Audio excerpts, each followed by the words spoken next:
Greetings, I'm Barrett and welcome to Meet Me at the Table. Today we're going to be diving into Vampire the Masquerade Chapters. This is a board game based on the IP Vampire the Masquerade, which is an RPG that I dabbled with a little bit in college, which was quite a while ago. Chapters is the board game version of this. This is what we call an RPG in a box. So it is not like an actual dungeon crawler where you're going to just go into a dungeon and get some loot and level your characters up. No, this is a full experience. There's going to be dialogue that you're going to be dealing with. There's going to be investigations. There is going to be some combat, but it is not the basis of the game. The basis of the game is to experience what this world is and how your characters are going to interact with it, and the consequences that they bring going through all the different, I guess you could say, chapters in the narrative. In this playthrough, we're going to go through a couple of the preludes, and we're going to be playing the characters that were voted on by my Patreons. We're going to be going through their prelude, and then we'll be starting the actual game of this after this video. Hopefully this video will be able to teach you all about combat, all about investigations, and all about the social interactions that you're going to have through dialogue. And on top of that, there is also a part where you're going to have to learn how to feed as a vampire. I'm going to hopefully be able to explain that as well. Once we get through all these prologues, we're going to dive into the game itself. Now, if you're seeing this game on the One Stop Co-op Shop, we'll be showing you this video here, but if you're interested in seeing how this campaign continues, you're going to want to check it out over on my channel, Meet Me at the Table. Please take a look at that. I'll try to put a link to it in the description of this video. Now, if you're excited to see if our characters can make it through their prologues, then I need you to meet me at the table.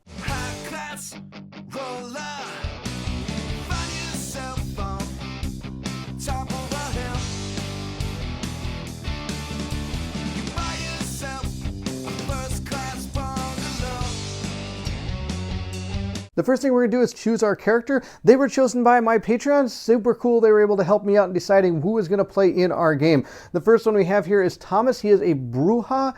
Now, the way this works is you're going to gain your character card here and also your stat sheet. This you're going to be writing on and building out your character as you go. Because as you gain experience, you're going to be powering up not only your attributes, but your skills and your disciplines. The way this works is your attributes themselves are going to be the number of dice you're going to roll when doing particular checks based on that attribute up here. These skills are going to be auto successes based on the number of check marks you have in the box. So if I had to make a persuasion skill check, I would have 2 dice I'd be rolling, and then I would have 1 success automatically. The dice themselves are 1 success for an onk, a 2 success for a super onk, and of course a blank for nothing. Later in the game, we may have to experience the red dice. The red dice are very similar. They have a onk for a success. I don't know if there's a double. There is a double, but there's also a skull symbol as well. These are going to come about as you start gaining hunger. As you gain hunger, you're going to be rolling red dice in place of some of the black dice equal to the amount of hunger versus dice. So again, say I had 1 hunger and I had to make a persuasion skill, I would replace one of these dice with that particular dice. And that is how you're going to do your skill checks. You're going to roll them based on the successes. You're going to follow through in deciding how the adventure goes on. Also, if you're interested, if you have a bad roll, you can use willpower to re-roll some of the dice. You can only ever re-roll up to 3 dice, and you can never re-roll the red ones from how I understand it. And if you ever make a skill check and you have more skulls on your dice than you do successes, you're forced to make what is called a ruse check, I believe is what they call it. And that just means you're going to roll a red die. If you have a success, you do not raise your hunger. If you have a blank, you raise your hunger by 1. And if you have another skull, you're going to raise it by 2. You'll see how all that works during the playthrough. But that's basically the core of the game, is rolling skill checks based on what it's going to have you do. On top of that, you're going to have disciplines, which are potentially going to give you more dice. They can give you abilities that are going to help you in combat or even out of combat in dialogue situations and things of that nature. For example, Tomas here does have 1 potence and 1 salutary, or salutary. I apologize if I can't say the words right. Disciplines. And he's going to have a deck of cards that are going to have this symbol on it. That is his symbol for his particular character. So all the disciplines that have to do with his powers down here, his disciplines, are going to be in that deck. For example, the first one he has this potency card or discipline. So he is going to have this one right here. Oh, I lied. That's this one. This one right here is fleetness. So I can add my level here to my movement whenever I move. The other one I have is Prowess. This one adds your potency level 2 as a die to my brawl or weapon skill in melee checks. So those are the two he has for disciplines. Like I said, now they are going to be able to augment the way he acts when he's out on the board. We have set his damage to 6. His damage is equal to the physical number times 2, and his willpower is equal to the social and mental values that you have. So he has 4 there. If you ever want to raise these stats, the stats numbers are found down here for how many experience points you need. In order to raise an attribute point, it's going to go up based on how far you're going to go. So if he wants to get a 4th attribute point in that, he's going to need 16 experience points. But if he had none in physical and he wanted to put one, it would cost him 4. So it's easier to get the skills at first, but it's harder to improve upon them the more you have. On top of that, if you go to those are your attributes, I apologize. If you go to your skills are also going to be able to be increased. They're a little bit cheaper to buy into. So if you wanted to put a 3rd one or 4th one into weapons, let's say, it's only going to cost us 12 as opposed to 16 for the attribute, but you can never put more in your skills above what you have in your attribute. So I can't raise my weapon skill until my physical skill goes up 1. And the last one we have are disciplines. If you ever want to buy your first discipline, it's going to cost you 5, 10 for the second one, and 15 for the third one. And the more you have in these disciplines, the more powers you have at your disposal. Whenever you use a power, though, you're going to make a ruse check, which means you're going to roll one of these dice, and if it's a success, nothing happens. Blank means you're going to gain a hunger, and if you get that skull symbol, you're going to gain 2 hunger. So it's good to use these disciplines, but there's also a potential, potentially a bad thing that could happen to you. Of course, when your hunger reaches all the way to the top, there's a chance that you will frenzy, and that's of course if you have to ever add a hunger and you can't according to your little tracker here. That means your character is going to be removed from the tile and it cannot interact with the chapter anymore.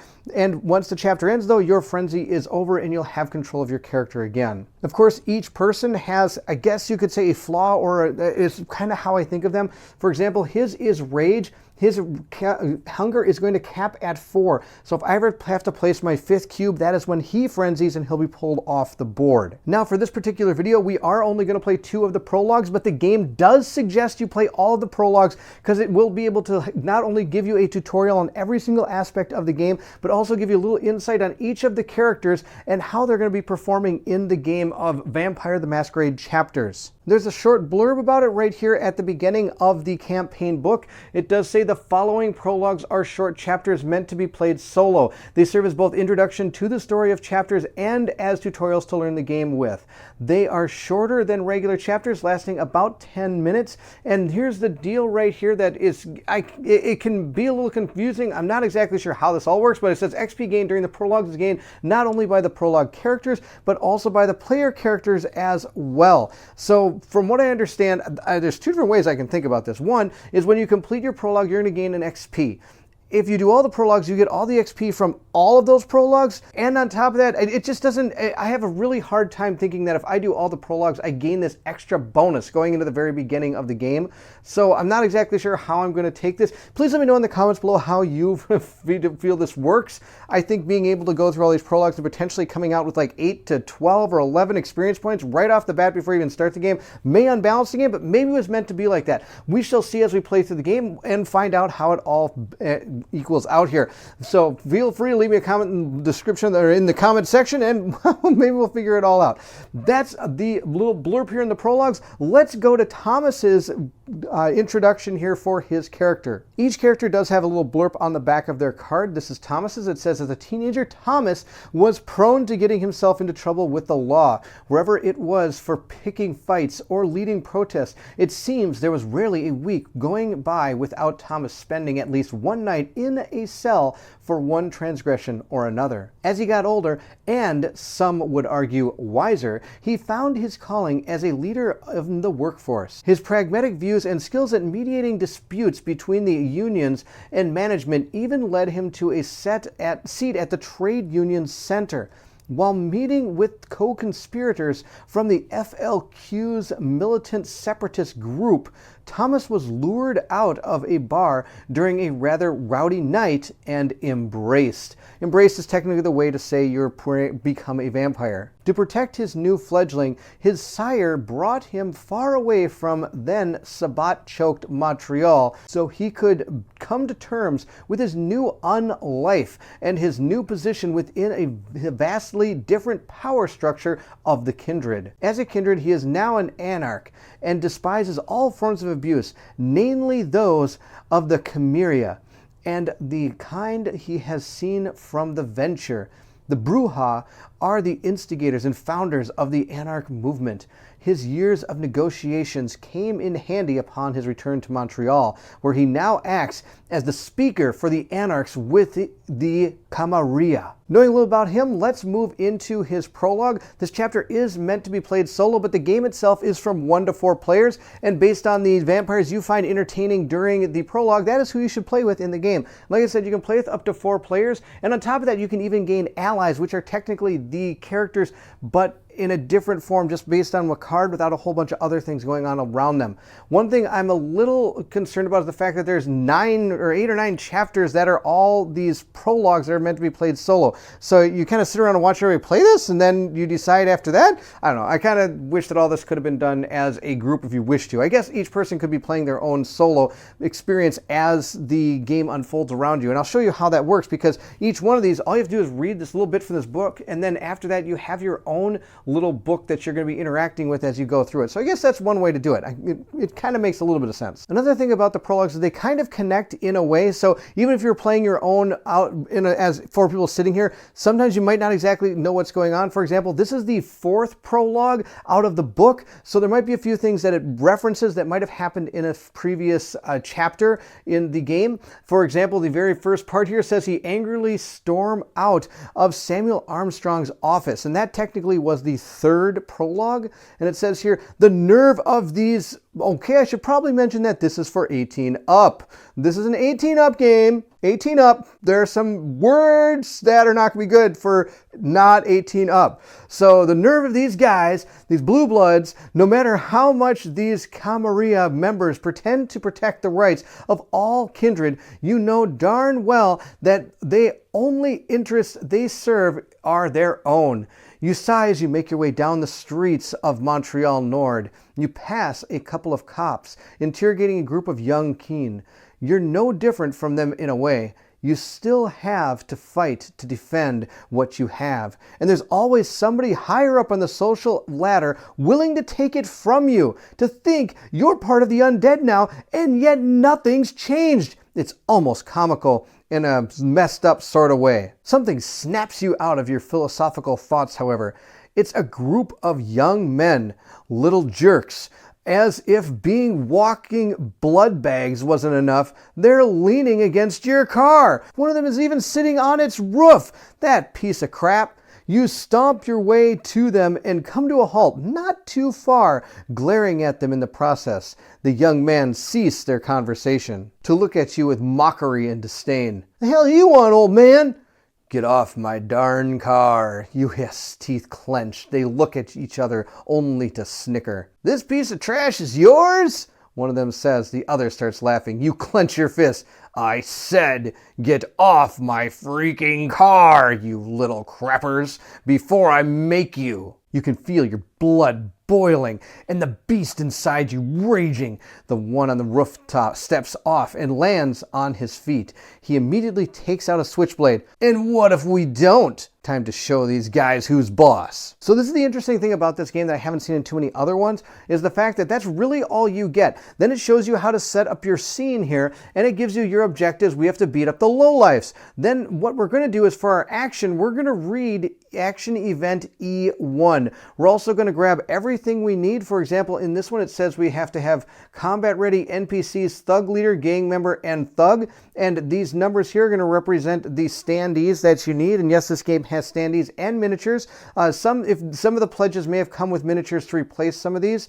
The next thing we're going to place down is our map, which is right here. It's going to show us where all the NPCs are going to be. And if you notice this little arrow symbol right here, that is going to be the facing that they're going to have. So each of these do have have a facing, and that may play into effect. I believe if you attack from the back, you gain an extra bonus.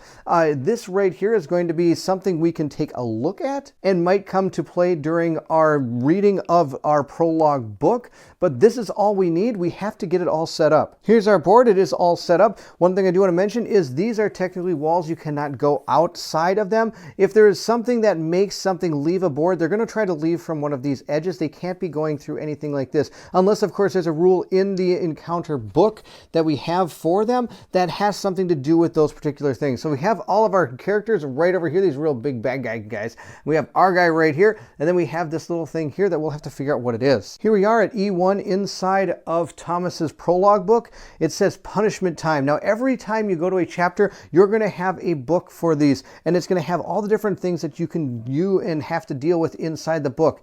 And sadly, I will say the text in this is pretty small. I don't have the greatest of eyes, so I'm really glad I can read it through my camera here. It says, "You eye the boys before you, your mouth contorts in a sneer, and your brow furrows. You quickly crack your neck." So now we have a choice here. We can either run to the sewer lid and use it as a weapon, or we can pick the first little guy, and I can try to end him. I think we're going to go for the sewer lid. Why not? Let's give it a shot. That brings us to E3, quite the idea. First, you must reach the sewer lid. So first thing we're going to do is move your character to a hex adjacent to the action token, which is number 1, which is what we have on that board. Time to lift it up. Your gaze rests on the little man who is sitting on the roof of your car. Yup. Thanks to your supernatural strength, this will be a good weapon. So we're going to make a physical plus athletics check, difficulty 2. If we succeed, I get to read E5. If we fail, we go to E4. So even though these guys want to beat us up, we're technically not in combat, so there's not really any type of movement that we have to do. And again, we're following the book into how we're supposed to play this out. So we are going to move adjacent to this particular token right here. And then we are going to make an athletics check plus physical. So we're going to take our physical attribute here, which is 3. That's the amount of dice I'm going to get to roll. We check our hunger. We do not have any hunger, so I do not have to replace any of the dice. Then we're going to look at our athletics. Our athletics is a 1. So we already have 1 success. We just need 1 more from our rolls here. Let's see what we get. We got ourselves 1 success, just barely, but we got it. That's all that matters. And so we were able to succeed on that particular check. And remember, whenever you're looking to try to complete the check, you either have to meet or beat the number. Here we are at E5. Got it. You grabbed it. The metallic object weighs rather heavy, but you should still be able to make it good use of it. We have to get clue token 1. We'll take our token and place it down next to our character, or just right on his board there. Now it says, you turn toward the group of kids with an evil sneer. This should be enjoyable. At this point, these are going to be things that are going to teach us different things that are going to happen during the game. So for example, it's now going to teach us a little bit about disciplines. It says here, time to use your potence discipline. Disciplines are the shared vampire powers of each clan. Using a discipline power is one way to use the blood, the vampire blood, contained in your body. The blood usage gets you closer to being frenzied and reaching a state of frenzy. When you use a discipline power during the main sequence or a combat sequence, when you need to make a rouge check. During dialogue and investigation sequence, you will be prompted to make a rouge check if needed. So it says here, if you have potence, which I do, throw the object in your hand at the closest gang member with greater force by using your supernatural strength. We're going to read E6, but first we're going to do this. The only potence power we have right now is prowess, so we're going to put this out on the board. I'm going to be able to add my level to my dice for my brawl or weapon melee skill checks, and this effect ends at the end of the combat sequence. And from how I understand it, the whole sequence is the entire combat here. So I could have this out for the rest of the combat, which means I'll be able to roll an extra die because I have 1 potence here. Now I do have to roll my die right here to check my rouge test here. And we got a blank, which means we are going to take 1 hunger. So we're going to take our cube and place it down on the board. From now on, whenever we have to make any type of roll, we will be adding a red die to that roll. E6 says violence is the answer. We're going to move our character to a hex adjacent to the nearest NPC. You muscles bulge You smirk deviously. Now's your time to shine. You decide to hit the one closest to you with all you've got. So at this point, our combat is going to begin. The way combat works is we're going to choose 5 cards to become our character's deck that we're going to use during this combat. For this particular one, we are going to make sure we are including the cards Punch, which is a mixed combat ability, and Bite, which is an attack combat ability. And I'll explain those in just a second. And then I can have at least one other attack combat card. Play the other other attack combo card for this round. So that's why I have to have at least one other one. It is your turn. Place the Potency Level 1 Prowess Discipline card face up in your character board. The card is now active. Remember, you can only have one active discipline power at a time. And I have to make a Rouge check. And I believe that's the Rouge check from using the Potence card. So I should have waited till I come over here to use that Potence card. That's totally fine. So let's go ahead and assemble our 5-card character deck. And the reason it is a 5-card deck is because you're going to take your mental and physical attributes, add them together, and that's how many cards you get to bring into the combat. Now, of course, it told me to pick. I need to take Punch and Bite, and then I have to at least have one other attack card. So I'm also going to bring with me is High Kick. We're going to take this one. We can find out that it's an attack card because it says attack down here. So we have that card we're going to take. We have Bite, which is also an attack card, and we have Punch. This is going to be a mix card. So the way that these cards work is if you have an attack card played, that is the stance you're taking. You're going to attack. If the enemy ever does or attempts to do damage to you, you can't use anything to try to defend yourself. If you're doing a mix card, you have the choice of using the card as either a defense or as an attack card. It is your call. The other card you can take is, for example, a guard card, which is now all defense. It's the only thing it's going to give you is defense. So if they attack you, you're going to be attempting to prevent any damage from it hitting you. And it also, every one of these cards potentially could do another effect as well. For example, our guard card is going to give us +1 initiative, which will be helpful because, for example, we could be being attacked earlier in the round than we want to be. And this card not only could guard us from taking any damage, but we could move up on that initiative track and hopefully get ahead of this person and start attacking them before they attack us. The final card I'm going to take is going to be, I'm going to take Uppercut. This is also a mixed card. And you can already know what cards you're going to take based on your skills you have over here in the social or the physical department. Everybody has access to the base deck combat cards, which are found here. But because my character has 2 in Brawl, 3 in Weapons, and 1 in Athletics, I can take cards from those particular decks that are going to be able to be used in combat. For example, this is a Brawl 1 card, and that is our Uppercut. The other Brawl 1 card I have is going to be our High Kick. So if you did not have anything in Brawl, you couldn't take those cards into battle. So we have our 5-card deck. It is these 5 right here. I have to play a combat card or an attack card. So we're going to use our High Kick card because I can't use Bite. It told me I'm supposed to save that for later. We have now picked our attack card. It says you're looking forward to expressing all that pent-up rage you've got going tonight. Read E7. Before we move into the book, I do have to move adjacent to the closest gang member. It's going to be him. I'm going to remove this token from the board because that is our... we have now our manhole cover. This should be awesome. It is attack time. You charge at the closest gang member, bursting with the desire to end him. Due to your character having the higher initiative, you get to act first, and I'll show you how all that works in just a second. Choose an attack card other than Bite. I've already done that. We've done High Kick. It says we then are going to remember that you have attack does +1 damage to your target thanks to your Potence Discipline. Now there is a slight variation in how that works. This, according to this card, it says add the potency level as a dice to your Brawl or weapon, not just as a +1 to damage. And so I'm going to go with what the card says because this is a card that's going to carry over throughout the entire game. This is just a prologue that's teaching me about the game, so I'm guessing this is probably not correct. Of course, if I'm wrong, please let me know in the comments below. I'm going to play my active turn, and then I'm going to remember to discard my combat card at the end of my turn. And it says if I have Clue Token 1, I get to add +1 damage to my attack, and then I'll be discarding Clue 1. Once that's all done, it says here the other gang members eye you warily. Here are the three people hanging out next to my car. They are Thug Leader, Gang Member, and Thug.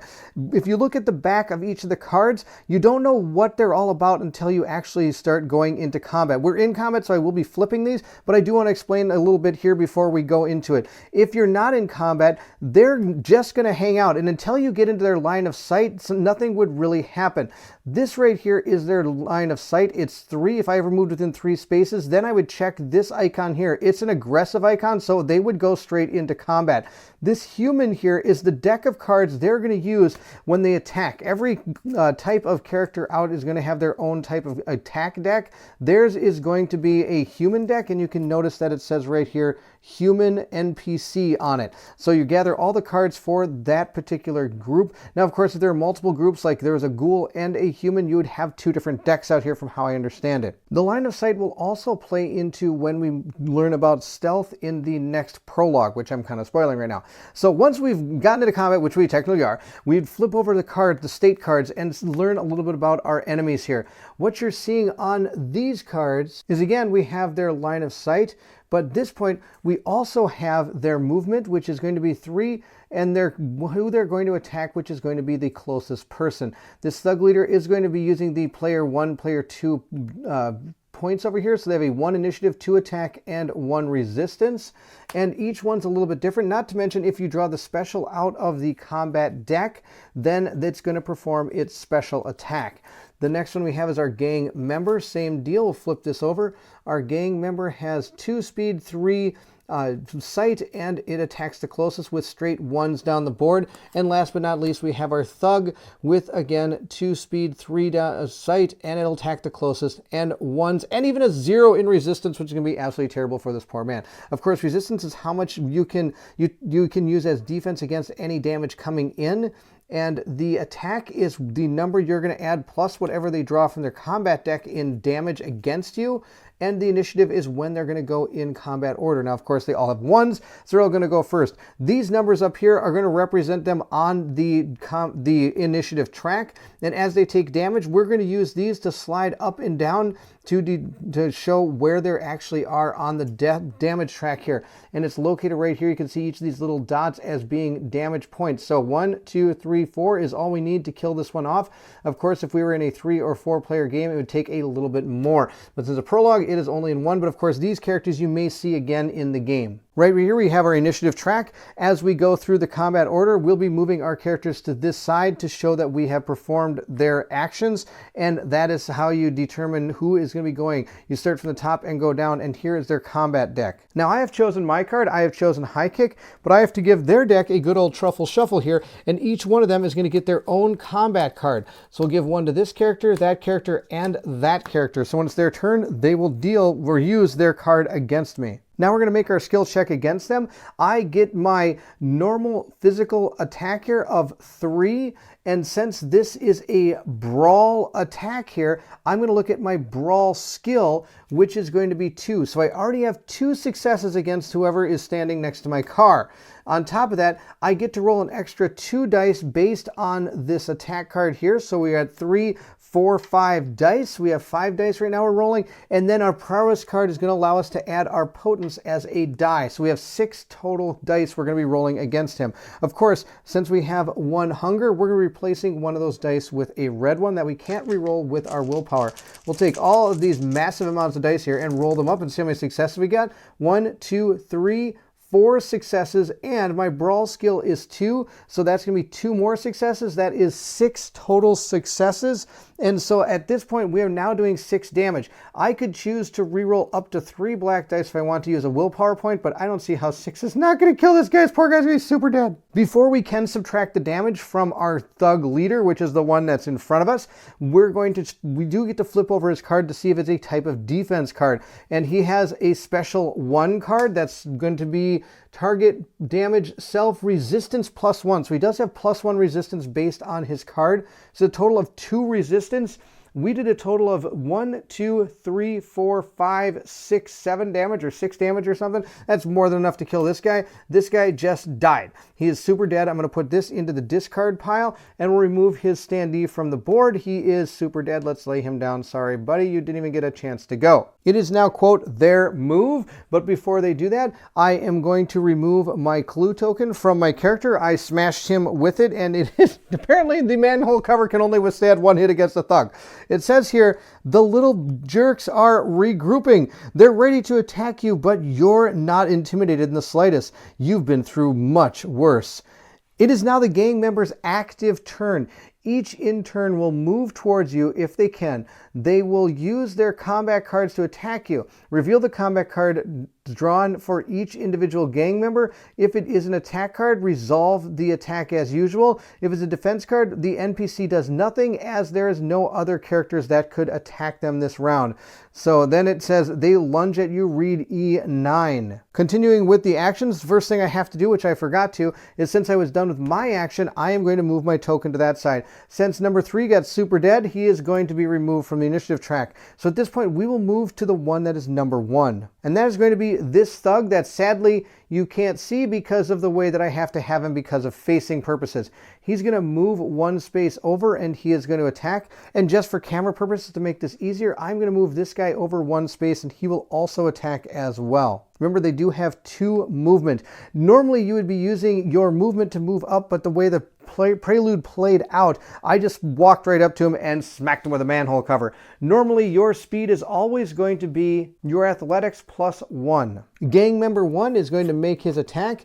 He is going to do a knee strike, which is going to give me plus 1 damage, but negative 1 to initiative. So his attack is going to be a total of 2 damage against me. The next one is going to be this gang member. She is going to do kick. She's super excited to kick me. She's going to do 1 damage, so that's going to be plus 1. So we're going to do 2 damage from that one as well. Since I used my card to attack, and if I was, for example, using a mix card and I chose to use it as attack, I could not use it as defense. So instead, I am going to take all of that damage. We're going to take 1, 2, 3, 4 damage up to there. We're only 3 away from being knocked out in this fight. E9 states fall back.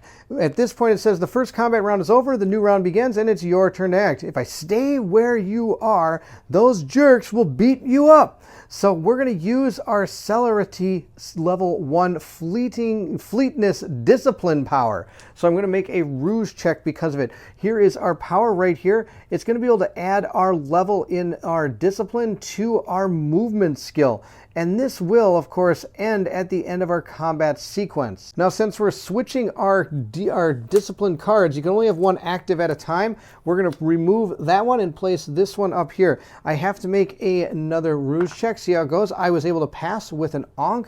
On top of that, I do have to mention that I had to discard this card into the discard pile, meaning I only have 4 left. If you ever want to gain back your attack cards into your hand, you just have to spend a willpower point, and that'll bring all the cards from your discard back into your hand. So at this point, we decide to retreat in order to gather our thoughts. Speed of light. Normally your movement is equal to your athletics skill plus 1, so ours is actually only going to be a speed of 2, because our athletics is 1, and that's it. So because you used your fleetness discipline power, however, your movement speed has increased. This bonus remains as long as the discipline remains active. As you can have only 1 active discipline at a time, your prowess card is now inactive and you lose all of its bonus conferred with the power. You may be fast, but you want to put as much distance between you and them as possible. So at this point, I am going to discard the punch combo card, combat card, sorry, in order to gain 2 movement. So as it says, on top of being able to use the cards to attack, defend, and things of that nature, you can also use the card, you can discard the card you're choosing to give yourself 2 movement. By discarding the combat card, I gain 2 movement until the end of your active turn. You can do this to reposition yourself during combat. Sometimes 1 hex is all it stands between you and the final death. Move away from your opponent.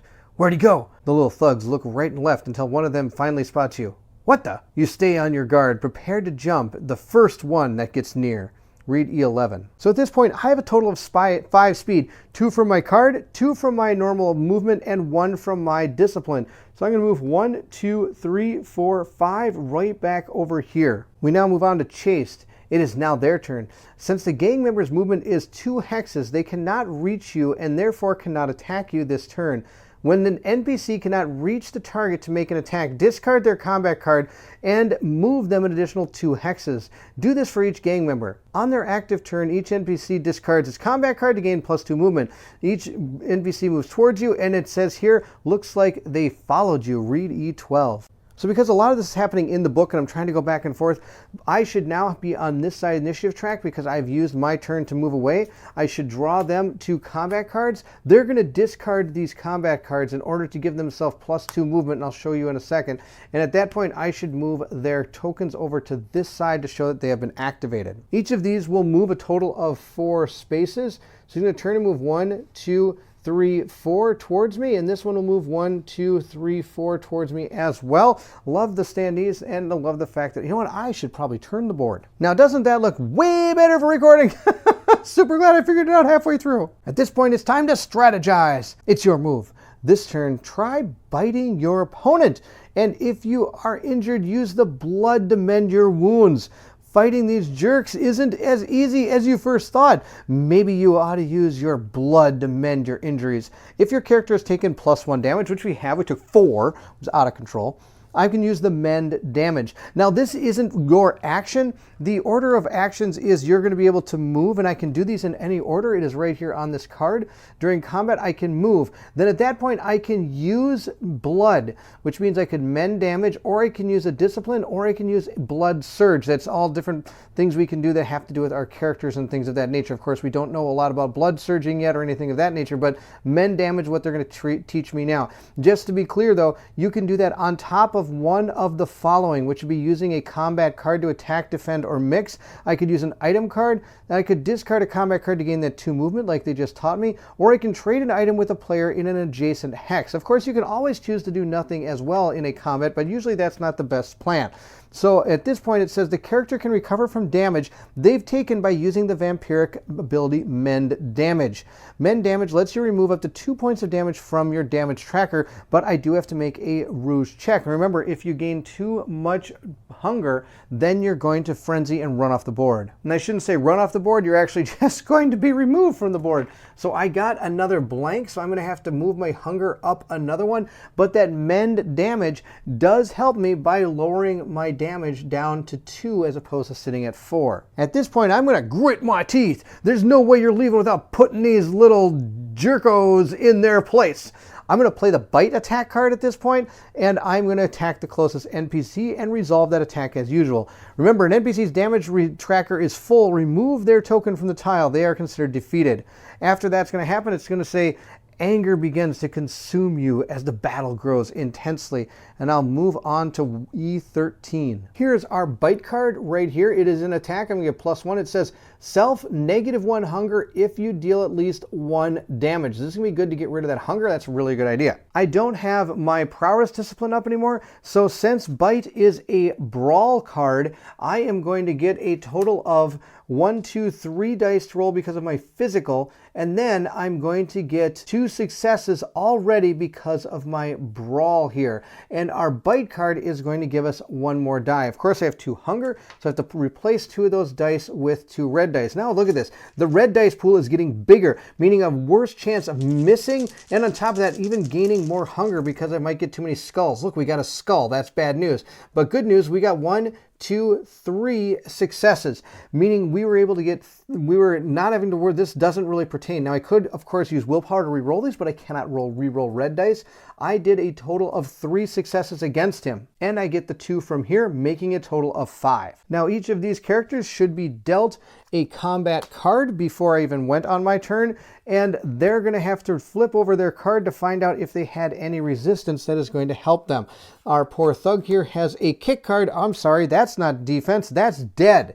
You're dead. He has 0 resistance, he's just dead. He has only a total of 1, 2, 3, 4 health. I bit him, he is super dead, and I get to lose 1 hunger. We'll drop our hunger down by 1, and we'll discard our bite card, leaving us with only 2 cards remaining in our combat deck. It is now our last character's turn, though I don't know why she's still here. She is going to move 2 to attack me. Now, I know this prologue taught me to run away, and that they wouldn't be able to hit me, but it technically, they still caught up to me, able to hit me again. But if you're in a bigger battle with maybe 3 or 4 different vampires, being able to run away like that and getting that much speed out of the deal could help you a lot, because you could jump back, start mending your damage, and come back into the fight.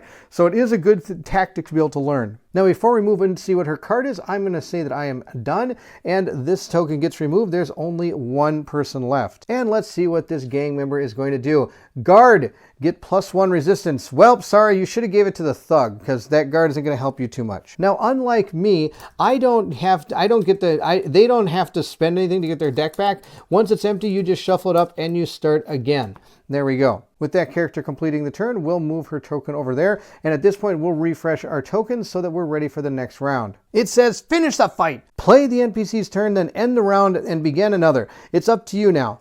Finish the battle using the combat cards and disciplines you see fit. If you win, read E14. So on our turn, I could choose to move 2 spaces if I wish to. I don't think I'm going to do that. I could also choose to switch out my card to my prowess card if I want to. But again, you know what? Let's do it. Let's switch out our prowess card. That's fantastic. I like more dice.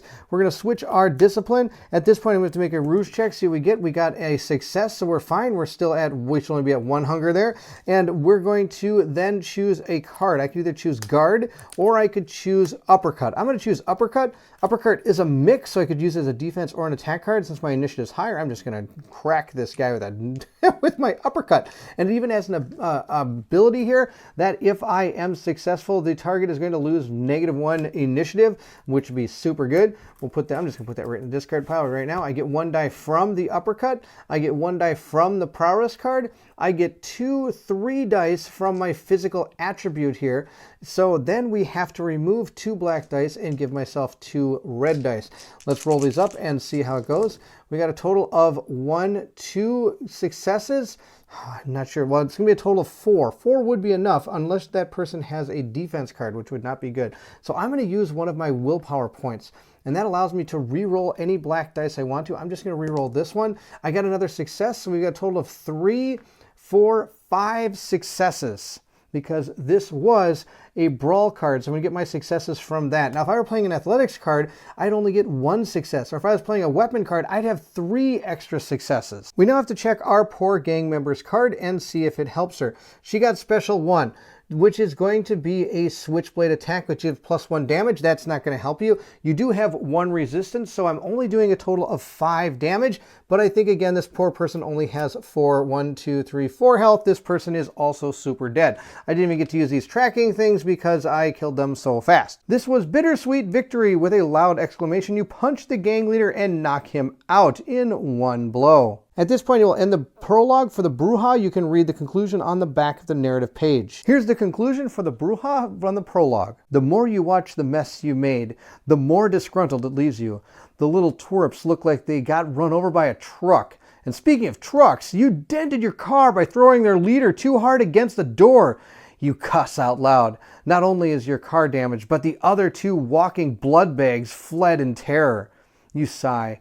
Your Tremere contact, Jade, is more likely going to lecture you again about controlling your temper.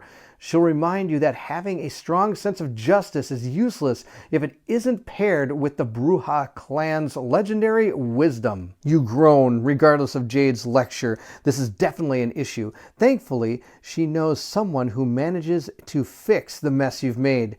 You don't like that you owe her, though. But in the end, you have no choice. Lying low for a while is the only way the darn Carmeria will leave you alone, and to avoid a masquerade breach. A masquerade breach is something that actually is part of this game. If you ever do things in front of people and they're able to get off the board, you could have a masquerade breach, which could potentially bring the story down a path that might not be optimal. Of course, I don't know the complete bad things that happen about a masquerade breach, but it can't be good. You ready yourself for the emergency Elysium organized by Martin Hicklers.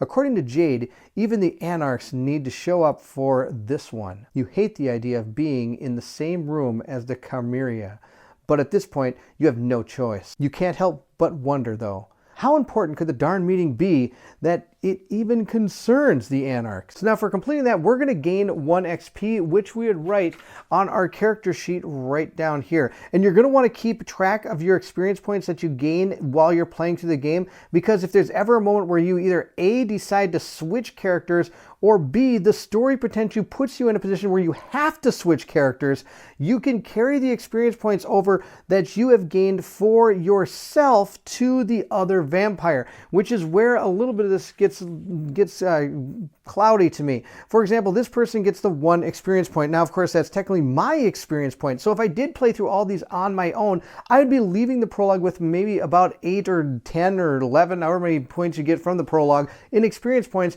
that moving into the very first chapter of this game, I'd be able to spend on some of my vampire powers and attributes and abilities and skills of that nature. So I'm not sure if that's the intention, and we'll see how it goes as the game moves forward. That is the conclusion of Thomas's prologue part here. We're going to place him back over here. At this point, you'd be able to heal all of your attributes here when moving into another story or another chapter in the story. But I believe from what I understand, none of this progresses from chapter to chapter unless, of course, the story is telling you to. Of course, you will be able to upgrade and get your character to a next part as you move from scene to scene, from how I understand as well. Now that you've seen a little bit of how combat works, we're going to move over to our other character, Luciana Ricci, and we're going to see how the rest of this game plays out, because I believe she has some things that have to do with dialogue and the feedings and potentially some investigations and things of that nature. So let's check out her prelude now for the next one. Luciana Ricci is part of the Nosferatu clan, and this was the most voted vampire in my Patreon by a long shot. So I'm interested to see how this all plays out. Being an RPG in a box, let's learn a little bit about Luciana here. It says a renowned opera singer during the Cultural Revolution of the 60s, Luciana Ricci was poised to become the voice of the artistic renewal of her generation. Walking home from an especially triumphant representation, she heard the pleas of a beggar hidden in a nearby dark alcove. She ignored them, but the dark figure followed, relentless and persistent. Exhausted by the disgusting nature of this city and its people, Luciana confronted the man, being singularly vitriolic and cruel. Irony in punishment was ever a vice for her sire. His fangs sunk in her neck, making her part of the ugliness she so despised in the city. The curse of the Nosferatu took her beauty and her voice, yet she was resilient and willful. Luciana adopted and eventually thrived in her new existence, though mirrors were forevermore a painful reminder of what she had become. Shying away from the brutal Sabbat-choked Montreal of that era, she found new purpose among the Camarilla. As an informant from behind enemy lines, her luxurious past was replaced by a solitary existence in abandoned corners of the sewers. Her master of the burgeoning metro system and unparalleled knowledge of the expanding Montreal underground shielded her from the sun, the Sabbat, and unsuspecting citizens who would gawk at her hideous visage. Hiding during the night of ashes, she was relieved to see the growing Camarilla presence in her city, keeping an eye out for the Sabbat survivors. She was shocked to discover a priest of the fallen sect lurking around her sewers, and even more so when he lunged at her savagely. Here's our character. She does have quite the change in what she probably looks like. I guess now the scarf makes some sense. If she was once an opera singer, that's kind of cool. We have our character all painted up. It is right here. Here she is, ready to go. She kind of has that scarf around her a little bit, and she's all ready to hit the board. All right, we'll put her down, and then we're going to look at her stats. She does have 4 health. She has 5 willpower. And remember, the health is determined by the physical attribute times 2, and our willpower is the addition of both our mental and social abilities. So moving forward with this character, if she was ever to survive any type of combat, I might want to raise her physical skill. She does have these particular defenses, or disciplines. We've seen potence before, but we now have animalism and obfuscate as well. She also has a flaw that states that she has a hideous presence. You must take the level 1 obfuscate card, Mask of 1,000 Faces. It says change into and blend kind to avoid suspicion, mandatory to enter dialogue sequences. And it says here, effect ends after the end of the sequence. So in order for me to even dialogue with anybody, I have to use that particular skill. My animalism skill is right here. It's Bond Familius. Summon a rat familius into combat, and I take the summoning card state and put it into battle. I do want to mention, though, these are the only 2 first level ones for these. If you ever had any to choose from, say there were 2 I could choose from potency, I would have to choose the one I'd want and discard the other one, not being able to switch back and forth between them. If you have a choice as to what to take, once you make that choice, that is the discipline that you get to keep. There aren't many that are like that, but for Tomas that we just played through, there are, for example, 2 level 1s that I could have took. And of course, the prologue told me to take this one, but when we decide to start playing the game, I might take the other one. You do have a choice as to which one you'd want to take, but once you make that choice, you can't go back. That's the discipline that you have. We have our 3 cubes. We'll place them right down there, and let's take a look at her prologue. This is the prologue for Luciana Ricci, the Nosferatu. And of course, this is a solo play. It's been 3 hours since you've exited your haven. The sheriff, Caleb Duval, has passed on the word about a disappearance of a theater troupe. This troupe apparently consisted of both mortals and vampires, the latter of the Troubadour clan. You are thus first in line to try to gather information in regards to what might have happened. You didn't expect, however, that you'd be intercepted so violently in your quest. For a moment, you thought the end was near. For real this time. Everything happened so fast, too fast. You were examining markings on the floor when suddenly you were attacked by a shadow in the darkness. He pushed you against the wall and turned around and used all your strength to withstand the impact. His face then appeared to you in the faint light emanating from the manhole cover leading to the street. And then, the sight of the coat made of human flesh. Could this mean the Sabbat have returned here in Montreal? You run away to inform the others. You shudder just from the thought of that coat made of human remains. You must absolutely warn the sheriff. But first, you're going to have to feed, and you know exactly where to go for that. You silently lift the manhole cover leading to the alley behind the theater, the artist's exit, a door that brings forth many memories of your past. You, the diva standing in the music hall from Detroit to Paris. You, the stunning beauty who lived in the now, humiliating other artists and admirers through your sheer looks and talent alone. You, the mortal he attacked after the show when you tried to be discreet by exiting through the street. He kidnapped you. You managed to escape, and you thought you were saved, only to spend the next few days screaming in agony following the painful transformation you suffered. The news traveled about a possible suicide.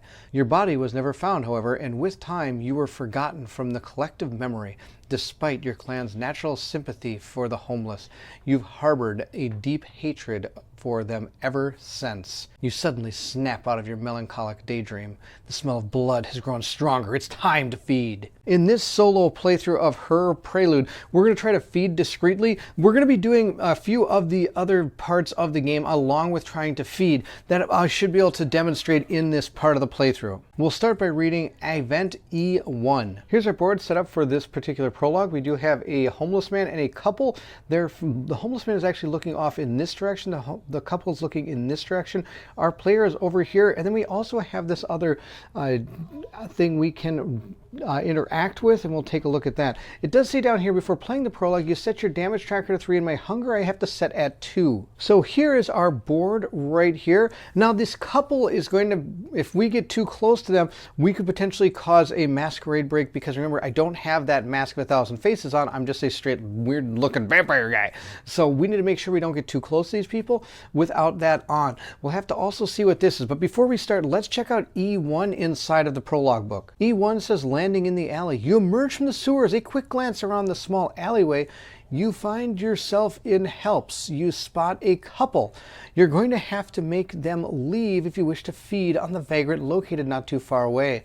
Your other option is to let your thirst for blood guide you all the way to the homeless man lying under a pile of cardboard. Though you will have to be sneaky if you don't want them to notice you. You also spot a trash can not too far away. You could always take a peek at what's inside while you're at it. It's time to get started. Let's go to E2. So our goal for this is to be feeding undetected.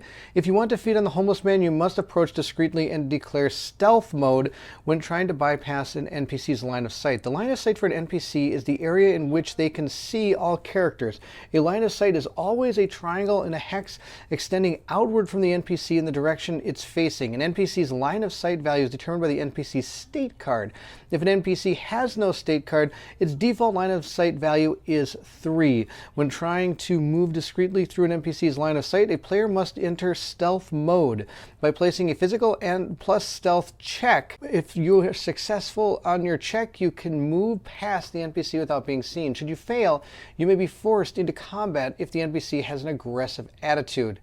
You take note of your surroundings. Read E3. Now before we do that, I do want to mention that both of these characters do not have state cards, so their line of sight is going to be 3 from what I gather. Also, none of these are going to be aggressive as far as I understand from where we are now. Of course, this book may change that, so we'll see how this continues. Creeping up on the homeless man. The closer a character in stealth mode is to an NPC, the greater the chance they will be detected. The priority modifier is determined by NPC's line of sight value. The hex closest to the NPC has the priority modifier equal to the full line of sight value. The proximity modifier decreases by 1 as the line of sight distance increases. The hex on each side of the NPC have a modifier of 0 and the ones behind have a -1. Note that the homeless man is a dialogue NPC and that these cannot be fed upon unless otherwise mentioned, like in this scenario. If you don't succeed in approaching him in stealth mode, you can still have the option of initiating a dialogue. You watch the resting homeless man from afar. We're going to go to E4. Before we do that, I do want to mention that if you're ever playing through some of the scenarios, these are going to be the stands you're going to put on people that you can feed on normally in the game, of course, unless the book says otherwise, like it does for this particular prologue. Along with the homeless man, there is a happy couple. There's a couple chatting not too far from you. You can't simply feed on the homeless man in front of them if you don't want to compromise the masquerade. This means you'll have to find a way to get them to leave. The couple laughs, deeply engrossed in their conversation. There is an investigation area token like the one placed atop the trash can. You could also place your character in a hex adjacent to the token in order to investigate the area. And that's called searching through the trash. You decide what to do next. One last piece of advice: the Nosferatu curse deforms the kindred to the point where they cannot hide their vampiric nature. This means that the NPC that you dialogue with, whether you initiated or become involved at a later point, will see you for what you are, causing an immediate masquerade breach if you do not use your level 1 obfuscate power, Mask of 1,000 Faces. This will create an illusion over your face and make you look like an ordinary person, alive and most importantly, not a walking masquerade breach. Remember that the Mask of 1,000 Faces is an active power, which means that if you use another active power, it will replace the Mask of 1,000 Faces. You feel your features with your fingers and make a mental note to change them before speaking to anyone. E7. Your time to shine. Your move. Choose your preferred approach in order to successfully feed on the homeless man. The night is yours. So our 3 options here is to talk to one of these 2 people. We could go check this out, or we could go into stealth mode. Now I'm going to explain stealth mode a little bit more from what the book told you. Stealth mode goes out from where these people are. So our homeless man who's looking in this direction, his stealth mode is going to come out in a cone from him in this way and this way. This would be, and now as close as you get is the amount you're going to be adding to your potential stealth roll to make it harder for yourself. This one is going to be +3, this is +2, this is +1, and this would be +0. Now, of course, you're past that arc. These are all going to be +0s. And if you're ever behind someone and you're in stealth mode, it's going to be at -1. Some of the things stealth modes can do is, the first thing that it does, if you ever go into combat, you're going to be able to gain +2 initiative when you move into the combat of that game. Now, I know this is a whole big map here, but remember, if you're really not in combat, a lot of this just kind of plays out, unless, of course, the story is telling you otherwise. And being a prologue, there's going to be almost nothing that really happens outside of what we're trying to do. But if you're playing through the game, maybe after the 3rd turn, there'll be like a countdown, and you'll have to do something based on, in the book, based on what's happened during your turns, which are located here. There's a rounds tracker, so as that round tracker gets to 0, something might happen. And this is that masquerade that it's talking about. And as, of course, as this gets close to 0, things could potentially go bad. Also, statuses are also tracked on here for the entire group, not just for an individual. This is a group tracker that you're going to be in charge of. Now, for us, I think we're going to go check out this trash can first. Let's take a look and see what we can find. The campaign book will always tell you where to start when it comes to what you're going to do in your table of contents here, but do notice that there is 2 different people we can dialogue with and investigation, which is kind of cool. So depending on what you decide to do, you go to those particular pages. So like I said, we're going to investigate this trash can. So we're going to go to page 29. Here's our trash can. It says you walk toward the trash can, although the beast inside you is getting increasingly frantic at the thought of feeding your finger. It might be useful to search through the bin first. After all, you never know what you might find. So at this point, we're going to make a mental search check. And if I get 0 to 3 successes, I'm going to read number 1. If I get 4 or more successes, we're going to read 2. Now, during the campaign, you could have potentially maybe 3 or 4 different parts based on your successes. So it's not just going to be 2 a lot of the times. But again, since it's the prelude, we're going to be doing it's going to be very more basic situations than in the actual game going forward. Looking at the skills and attributes that we have here, our search is a 3, so we're going to automatically get 3 successes. We do have to roll 3 dice for our mental, but I have to replace 2 of those with 2 red dice. And we're looking for at least getting a total of 4 successes. So roll these up and see how well we do. We've got 2, 3, 4, 5, 6, so that is more than 4. We're good to go. Trash can. You cautiously plunge your arms inside the dirty pile of trash. Although most people would be repulsed by this activity, as a Nosferatu, you're now used to being surrounded by dirt and disgusting junk. Finally, you grab something. It's a wine bottle. You notice it's still about a quarter full. I can take clue token 3. You use some of the liquid to clean up your arms. You'll smell like wine, but at least you won't smell like garbage. You decide to save the rest for later. You glance down and notice something else. Cautiously, you lean over and pick it up. It's a poster showcasing tonight's show. Your eyes wide. No way! It's who you used to share the stage with, Fanny Gerard. You grimace. She's aged quite a bit. Not like you're in any position to be catty, though considering what you look like now. You decide to take it with you as well. Take clue token 2. We'll remove the investigation area token 1 from the tile and we'll resume playing. So at this point, we'll take clue tokens 2 and 3 and place them on our character board and remove this from the map. Now we're going to have to decide how we're going to handle the couple and feed on the vagrant old man here. The first thing I think we're going to do is put on our Mask of 1,000 Faces. So we're going to activate that discipline. So we're going to roll our Rouge die. We're made a success. We don't gain any more hunger. And at this point, I think it's best to kind of walk over and say hi. We do, after all, look like a normal person now. Since we're not under any type of time constraint, I can just freely move around the map. But in order to do a dialogue, in order to enter dialogue, you do have to be adjacent to whoever it is you wish to talk to. And let's start with the couple. Remember, if we can kind of scare them away, we have a better chance of being able to take him on without causing a damage to the masquerade, I guess you could say. All right, let's talk to these people and see what happens. We can initiate a dialogue, especially now that we have our Mask of 1,000 Faces. We've entered a dialogue with the people, and it's called Double Curious. Hi! You greet them from afar. Hey! They respond cautiously. They can most likely barely make out your silhouette in the dark. You decide to mask your monstrous appearance by using your vampiric powers and find a way to make them leave. At this point, I already used my vampiric power, but I'm going to guess it's going to be part of this whole deal here. We're going to decide how we're going to do it. When it does ask us to use our Mask of 1,000 Faces, I've already rolled the dice to put it on. I figured that'd just be something you'd want to do before you even walked up to these people. Let's go ahead and use, it says here, decide to act like a homeless person. We can, if you have clue token 2, which we do, we can act like an old lady, or we can take the appearance of an average woman and flirt with the old man. Wow, those are 3 interesting options. Since we have a clue token, I don't see why we don't use it. Let's go to D3. I am a guess a sweet old lady. You assume an amicable looking old woman. The couple mellows down as you get closer and stop under the streetlight.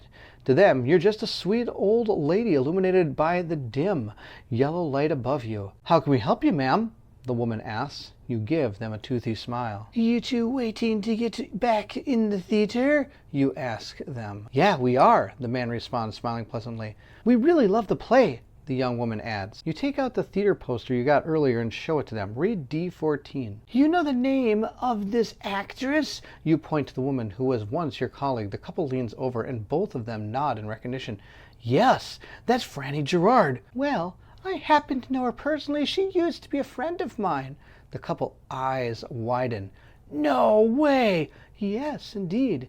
And knowing her, she must be sneakily smoking backstage right now. Would you like me to bring you there? You could talk to her and maybe get an autograph. I know a way in. No way, the girl exclaims. That'd be awesome, the man adds. Thanks a lot, madam. No need. I love to help. You chat with them some more and show them the hidden door through which the technician exited the theater to go smoke earlier. Read D15. Hell hath no fury. You help the couple sneak in and hand them a couple posters in case they want to get it autographed. The couple thanks you profusely before making their way in. So at this point, I am going to discard clue token 2. We use the poster, and it says here that we're also going to remove the couple from the tile. That is one way to get rid of them. And it says, you snicker to yourself at the memory of the good old days. Your ex-colleague Fanny hated signing autographs for fans. That's what she gets for dissing your performance back in the day. You shake your head and get back to reality. It's nice as it was to get rid of the young pair and to plunge back into your past.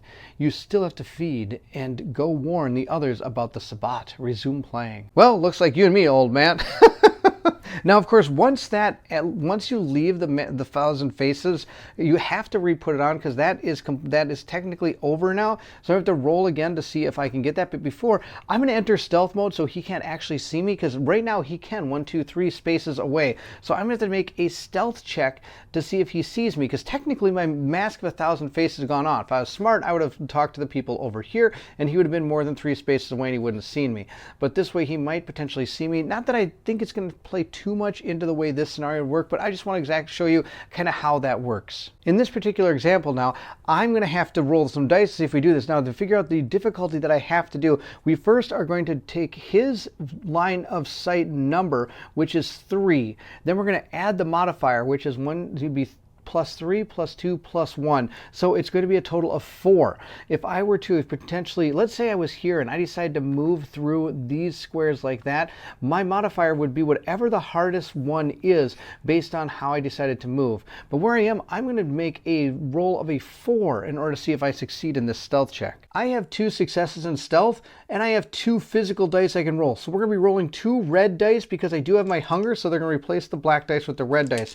And I cannot re-roll the red dice, so we're going to have to just do, we got really good. We got 1, 2, 3. That is going to be 3, 4, 5 successes. We were able to work our stealth magic. He doesn't know we're there. At this point now, I will put on my Mask of 1,000 Faces and roll it up and see how we do here. I did get a success, so that means that we're not going to gain any more hunger by putting on the Mask of 1,000 Faces. And just like that, we are able to walk up on him and be ready to talk and hopefully feed. Waking the homeless. The homeless man squints at you. He scrutinizes you in an attempt to assess exactly what it is you want. At this point, I can do a physical plus brawl check to try to knock him out and feed on him. My physical and brawl would be a total of 4. I get to roll 2 dice and I have 2 already, so I'd have to get a 3 or better on that on 2 dice. I'd have to at least roll 1 success. The other one is try to seduce him into giving himself up willingly. I could do a social plus subterfuge in order to do that. And I actually have 2 social dice I could roll and 1 subterfuge. Whoa, that's a big word.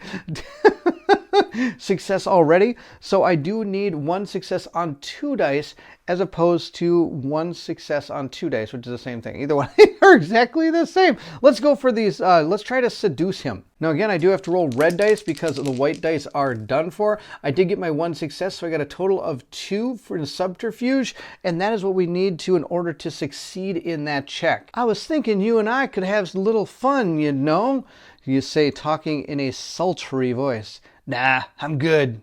You stare back at him, deadpanned. You did not just hear that right. Are you serious? Yeah, I ain't interested, sorry. Your old pride from back when you were alive comes back all at once. Who does that disgusting pig think he is? At this point, I can teach him some manners and feed on him anyway, doing the brawl check. Or if I have clue token 3, I can offer him a trade. I have my clue token. Let's use the clue token. And at this point, we're going to go to D6. We've gotten to the part that says an old drunk. You remember the glass bottle you got from the trash earlier. You recall that there's still quite a bit of wine left inside. You take it out and show it to the drunk. Well, we could always have a drink instead. The man seems to think it over, although he only takes a few seconds to come to a decision. You feel like strangling him for even hesitating. A bittersweet smile crosses your lips. Guess the old Luciana Ricci and her prideful vanity haven't completely vanished after all. Sure, why not? I could use some booze. He looks you up and down. Plus, you ain't half bad now that I'm looking at you better. Without another moment's hesitation, the kind grabs your bottle, tears off the cap with his teeth, and immediately chugs down its contents, his eyes closed in bliss. He doesn't have time to finish. That you've already grabbed his shoulder and sank your teeth into his neck. The man is now unconscious. You dismissively drop his body to the ground and throw him a disdainful look. Decrease your hunger by 2. Well, there we go. We're back to no hunger. That's not bad. I'm still hurt a little bit. And with that, it does say the end prologue Nosferatu. You can read the conclusion on the back of the narrative page. And here's the conclusion to the Nosferatu prologue. You used to live off consecutive successes and admirers, but these past few years, your objectives and motivations have changed. You are now a brilliant spy at the service of the Camarilla. Yet, despite knowing this, you can't help but feel pangs of longing every now and then at the thought of who you used to be. A splash immediately follows when you hop off the ladder. You are now once again plunged in dirty, mucky water and in complete darkness. No matter, you must warn Cabal Duval of what you saw. But first, you must inform your fellow Nosferatu so that they can spread the word to the other kindred. You sigh as you tell yourself that, at the very least, you've managed to feed before making your way back here. As you begin heading toward the Chamber of Horrors, you hear an echo and jump. A quick glance in the direction of the noise reveals a silhouette of a simple rat. It leaves you with a squeak. The Sabbat's earlier presence has left you nervous. You better hurry. After all, he might come back. Again, our reward for completing this prologue is we get to gain 1 XP. And on the bottom of every one of these prologues, it does state this. You may now play the other prologues or read the campaign introduction on page 21. So it is encouraging you to play the prologues, but you don't have to in order to play the game. There you have it. That is 2 of the preludes from Vampire the Masquerade chapters. There are a total of, I believe, 9 different preludes that you can go through while you're getting to get ready to play this game. And then, of course, once you get through all of the preludes, you can then start from page 21 of the campaign book, which is what we're going to do in the next video. Thank you so much for watching. I hope you enjoyed it. If you did, don't forget to like, subscribe, and hit that bell so we'll see you know when more Vampire the Masquerade chapters comes out. Also, please feel free to leave anything in the comments below. I would love to hear from everyone. There is one more part of the game I was not able to demonstrate during the prologue, and that is you kind of can become a detective-ish in a way in this game. Some of the prologues have to do with investigations like we had for that bottle, but there are multiple investigations that finally end in a final deduction, and depending on how you do that deduction, it determines the outcome of that particular thing. And this is Harold Beruluri. I'm sorry, I totally butchered that. Let's try this again. Harold Beruluri.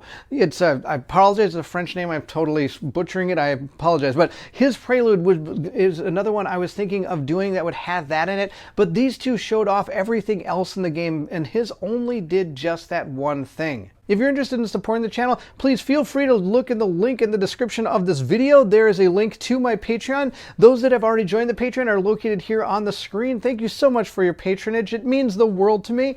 And of course, when you join the Patreon, you're not only able to help decide who plays in the game, but as we go forward, I may ask where I should put my experience points building up our vampires in the way that you feel would be best to get through the game. On top of that, I also put my playthroughs out at least a day or two ahead of time without commercial interruptions for my Patreon so they can see this game without being interrupted. And it's in all its glory and everything. So there you have it. This is Vampire the Masquerade. Thank you so much for watching. And if you're excited to see what comes next, then I need you to meet me at the table.